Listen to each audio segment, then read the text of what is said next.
Depuis quand connaît-on la matière noire? On pense qu'il s'agit de l'astronome suisse Zwicky qui observait dans les années 30 les amas de galaxies.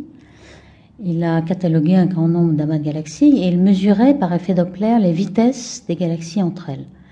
Donc ces vitesses étaient un petit peu comme un mouvement brownien des galaxies qui étaient agitées de mouvements désordonnés.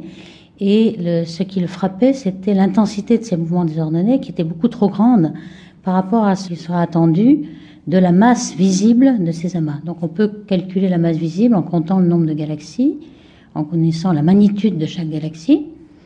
Et donc on a une certaine masse qui est au moins 100 fois trop faible par rapport à la masse qu'il faudrait pour retenir l'amas cohérent et lié gravitationnellement. Cette observation n'a pas été vraiment acceptée à l'époque, puisque de toute façon Zwicky était un astronome assez bizarre, qui ne croyait pas, par exemple, à l'expansion de l'univers, au Big Bang. Il pensait à la lumière fatiguée pour l'expansion de l'univers. Il avait certains aspects relativement non conventionnels. Donc cette observation est restée finalement abandonnée pendant 40 ans. Dans les années 70, les astronomes commençaient à mesurer les vitesses des étoiles et du gaz en rotation dans les galaxies spirales. Les galaxies spirales sont des galaxies à disque qui tournent comme un peu un micro-sillon ou un CD. Et donc on peut mesurer par effet Doppler tous les mouvements de la matière autour du centre de la galaxie. Et ces mouvements produisent une force centrifuge qui normalement est compensée par la force de gravité, d'attraction de toute la galaxie. Et là encore, il y a un problème. Il faudrait 10 fois plus de masse que la masse visible de la galaxie pour retenir la matière en rotation, d'où nécessité d'avoir aussi une masse cachée, une masse invisible dans les galaxies. Surtout, par exemple, pour les galaxies géantes comme la Voie lactée, qui est une galaxie spirale de grande masse, cette matière noire est nécessaire au bord des galaxies, lorsque la gravité est justement un petit peu faible. Et puis à cette époque, dans les années 70-80, on pensait que cette masse cachée était faite de matière ordinaire, exactement comme la matière dont est fait les étoiles, le gaz, l'hydrogène essentiellement, un peu d'hélium, mais on n'avait pas du tout pensé à une autre matière. En fait, l'idée de matière nouvelle, matière exotique qui n'est pas faite de particules ordinaires, est venue dans les années 80. Dans les années 80, on s'est aperçu que pour former les galaxies, la matière ordinaire ne suffisait pas. Alors pourquoi? On s'est aperçu dans les années 80 qu'il y avait des fluctuations primordiales qui vont donner lieu à la formation des structures et donc des galaxies.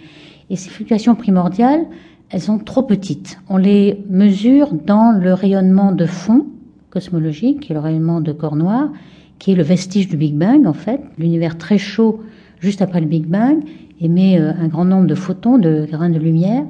Et puis ces photons sont décalés vers le rouge et forment aujourd'hui un bain de photons qui est un corps noir et qu'on détecte à une température de 2,7 ou 3 degrés Kelvin.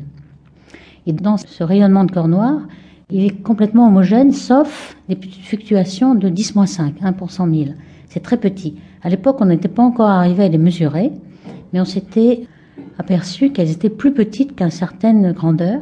Et donc, si la matière seule, la matière ordinaire faite d'hydrogène, était responsable de la formation des structures, elle n'avait pas le temps de s'effondrer. Elle ne peut commencer à s'effondrer que lorsque l'univers se refroidit assez pour que cette matière ne soit plus ionisée, mais reforme du gaz neutre, de l'hydrogène neutre.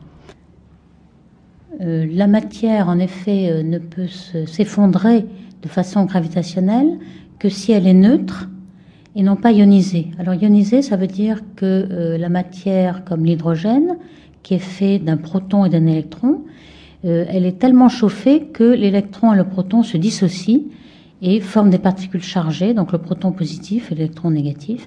On parle de milieu ionisé ou de plasma. Et donc au début de l'univers est tellement chaud après le Big Bang que toute la matière est ionisée et elle ne va se recombiner en éléments neutres, protons et électrons vont se recombiner ensemble, que à peu près 400 000 ans après le Big Bang. D'où l'idée d'une matière différente, exotique, qui est faite de particules qui n'interagissent avec rien, donc pas avec les photons, et qui peuvent s'effondrer gravitationnellement bien avant la matière ordinaire. Donc c'est vers cette époque, dans les années 80.